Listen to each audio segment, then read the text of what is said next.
Do you remember when Donald Trump was saying that he and Jeffrey Epstein were never even friends, going as far as to sue Rupert Murdoch for publishing a letter that Trump sent Epstein, which of course he claimed was fake, only for it to come out a month later?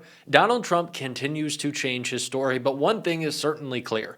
Him and Epstein were best buddies, and Donald Trump was involved in everything that he was doing. And the latest leak of these emails, the latest revelation, might be the most disgusting yet when it comes to how involved Donald Trump was with Jeffrey Epstein and the women he was abusing, because the gift, the child gift that Epstein sent Trump is now coming out. And we are going to get into it. But before we do, if I could quickly ask you to leave a like on this video. And if you haven't already and you enjoy our channel, to hit that subscribe button, because it goes a long way in supporting our work. Now, before we get into this gift that Epstein sent Trump that will disturb you, I want to start with what Chris Murphy had to say today about the mental state of the president losing his mind. Well, he is in daily panic mode as we get closer to the moment where these files and the fullest truth that we have available to us is going to be made public. And it is clearly the biggest scandal in presidential history. And he wouldn't be acting this way if he wasn't so deeply worried about what sits in those files. What we've already seen is immensely incriminating. Clearly, Donald Trump was at the center of a child sex ring.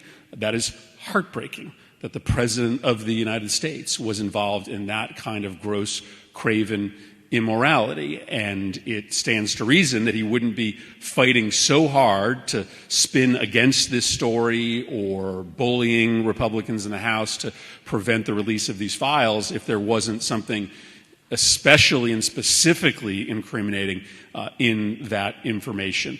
Now, I think the scandal in and of itself could bring him down, but we also do have to contextualize it, because what Donald Trump is all about is protecting the rich and powerful and stealing from normal people, regular middle class and poor folks, in order to enrich the rich and powerful. And this is very much part of that story. Yes, I am sure that there are both Republicans and Democrats named in those files. There are powerful people on both sides of the aisle. But what Trump is all about is, not really playing a game based on politics, but playing a game based on wealth and influence. If you have wealth and influence, Donald Trump is going to protect you, and that is consistent through everything he has done during the first 9 months of this administration. Chris Murphy is spot on. There has been no presidential scandal in modern history that comes even close to rivaling what is happening right now. And it's almost funny, if it wasn't so tragic, how outwardly panicked Donald Trump is and how much that has hurt his ability to try and cover up the Epstein files. Donald Trump's constant freaking out and enraged posting just goes to show that there is more to this scandal than has been revealed already. And that is why it is incredibly outrageous that Republicans will play defense for this guy, run cover for the pedophile protectors. It's what James Tallarico, who is running for Senate right now in Texas, said here. When did pedophilia become a partisan issue? The American people deserve to know the whole truth about Jeffrey Epstein and every single powerful person who enabled him. Every name, every flight log, every cover-up, all of it. The White House and congressional Republicans are hiding the Epstein files. Why? These are the same politicians who call librarians groomers, who call their political opponents pedophiles. And to be clear, if there is a Democrat on that list, I will be the first to call for their prosecution. Because if there's one thing we should all be able to agree on, Democrats and Republicans, conservatives and progressives, it's that no one, including the President of the United States, should be able to cover up crimes against children. This shouldn't be partisan. It really shouldn't be. And it's funny because it is in the media as well. On Tuesday, the New York Times said that these emails were released. The Wall Street Journal said the Democrats released these emails, and Fox, of course, said nothing. The only partisan coverage should be that Republicans are trying to block these emails, and the Democrats actually care. But honestly, this should be an issue that everyone cares about because it is. And the more we learn, the more disturbed I am, certainly at this gift that Epstein sent to Trump. Epstein sent Trump a truckload of baby food for losing bet. Jeffrey Epstein claimed that he sent Donald Trump a truck of baby food after losing a $10,000 bet. This also comes as Jeffrey Epstein is being quoted in one of these emails as saying, "Have them ask my housemen about Donald Trump," almost walking through the door, leaving his nose print on the glass as young women were swimming in the pool, and he was so focused he walked straight into the door. Jeffrey Epstein wrote in disgustingly vivid detail just how into the young women he was abusing and keeping in his home Donald Trump was. So the fact that Epstein was sending him a $10,000 gift in the form of a truckload of baby food, like what does that mean? And like how can anyone dispute the closeness of these two? And Ghislaine Maxwell saying Donald Trump knew about the girls, again, the White House has not attempted to dispute that, in conjunction with the closeness of their relationship. And what Epstein has said just proves beyond a shadow of a doubt Donald Trump's culpability, how complicit he was, that even before there was an Epstein files cover-up, Donald Trump was participating in the Epstein cover-up, the whitewashing of Epstein. That is what he was engaged in. Even Steve Bannon was running cover for Epstein, filming a documentary to help rehabilitate his image. Why was Steve Bannon, someone so close to Donald Trump, trying to help Jeffrey Epstein rehabilitate his image? Why is that? Maybe because they didn't want people to know the type of unsavory, is putting it lightly, might be the understatement of the fucking millennium, but individual like Epstein. This is clearly an effort by a small, but large, truly, but a group of people that are constantly in Donald Trump's circle are in Epstein's as well. So you're not telling me that Donald Trump, once he became president, enlisting all of these individuals with close ties to Epstein was not a strategic move? And I know that all these networks are afraid of getting sued by Trump or misstating and the DOJ coming after them. We're not on this show, of course. Fuck you, Pam Bondi. But I just see whenever they're doing an interview, whenever they're talking about Epstein, they just have to do this like little preview. And they have to, say, well, for legal reasons, we can't say this and that, and we have to first say the blah, blah, blah, blah, blah. But I don't know why no one's coming out and just saying, did Trump kill him?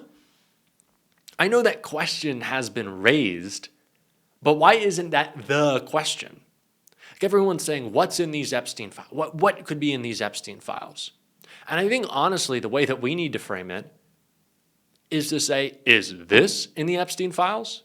Photos of Trump with little girls, videos of Trump with little girls, Trump getting massages from underage girls, which Megyn Kelly says is totally fine. Megyn R. Kelly, I think, is what we'll start calling her now. Megyn R. Kelly, I think that's a good nickname. But does the Epstein files also show that Trump killed him? I don't know. But I feel like we need to ask more targeted questions. And that's the way we have to frame this. And that's not conspiratorial. That's a question. And if you want it answered, release the damn files. But everything seems to be the beating around the bush. And I think we should just get straight to the point. And Jamie Raskin agrees because he's asking the tough questions right here. Congressman Raskin, even before Todd Blanche's tweet today, you were trying to get Todd Blanche to actually deliver testimony to your committee. It seems that tweet, with him willing to identify for you what isn't in the Epstein files, is at least the beginning of possibly valuable testimony. Well, that's right. All these emails, of course, completely debunk and discredit what Ghislaine Maxwell told Todd Blanche when he went over and engaged in that sweetheart interview with her. Now his defense to this, we didn't have all of the emails from the Epstein estate. First of all, I find that almost impossible to believe.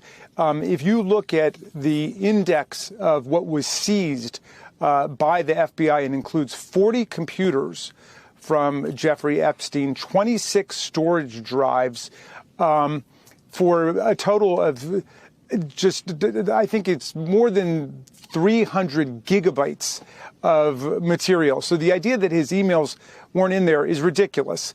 And of course, they probably didn't look. If they were in there, they never looked for them, because the very first thing they did when they took over the Department of Justice was they summoned all of the prosecutors' materials that had been assembled over the years, and they declared the case over. They shut it down before they looked at anything. But let's assume that he knew what he was talking about and he was telling the truth, that they were not in there. Obviously, the thing to do now is to say, okay, we're going to have a second round of interviews with the witness here, with Ghislaine Maxwell, now that we have all of these emails that completely debunk and undermine what it was she was saying. But they're not going to make any movement in that direction, of course, because they just want the whole thing to go away. And all of it invites the question, in what capacity has he been acting? Is it as Donald Trump's personal criminal defense lawyer, or is it as the Deputy Attorney General of the United States, who's interested in protecting victims and future victims from a billion-dollar child sex predator ring that operates or operated or has operated all over the world? And so, maybe he was operating as Donald Trump's emissary to determine, one, that she would say nothing untoward about Donald Trump, and two, to see whether she was going to be cooperative enough to actually merit a pardon from Donald Trump. So he's acting kind of like a pardon attorney. Well, he obviously will do anything that Donald Trump tells him to do. I think what it is that Congress needs to do at this point is to say that we completely oppose a pardon for this convicted child sex offender who continues to lie about both Jeffrey Epstein and also about Donald Trump if these emails are to be credited. Thank God we have Democrats like Jamie Raskin and Robert Garcia, Ro Khanna, Jasmine Crockett, who have been beating this drum so loudly and so consistently. Donald Trump really thought that he could shut down the government for 8 weeks and now would silence all of us. It did not work, and in fact, it made it worse. And it only made me want to cover this story more, which we will be doing every single day on this show. If you want to support that, as always, you can hit that subscribe button, leave a like on this video. If you stuck around to the end, drop a blue heart in the comments. Also, if you want to support the show in another way, you can follow me on Instagram or on Twitter at JD Cocchiarella. Give me a shout on Twitter. Say what's up. Let me know you're watching the show. I always love to see y'all shouting out the show on Twitter or Blue Sky. Keep on fighting, y'all. Don't let them silence you. And until next time, I'll see you soon.